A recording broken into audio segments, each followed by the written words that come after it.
আমি একটু আগে নাফহা এবং লাফহার কথা বলেছিলাম। অন্য কথায় তারা এখনো জাহান্নামে প্রবেশ করেনি, তারা এর দিকে অগ্রসর হচ্ছে।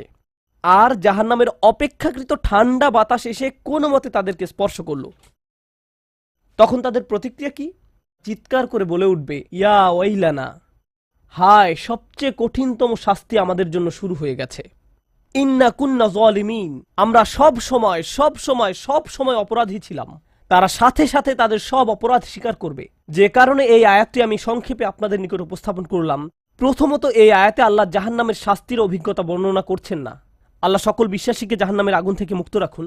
কিন্তু আল্লাহ এখানে বর্ণনা করছেন এমনকি জাহান্নামের আগুনের কাছে গেলে এবং ক্ষণিকের জন্য এর বাতাসের সামান্য স্পর্শ লাগলে একজন মানুষ চিন্তা করা শুরু করবে এর চেয়ে আর ভয়ঙ্কর কোনো শাস্তি হতে পারে না।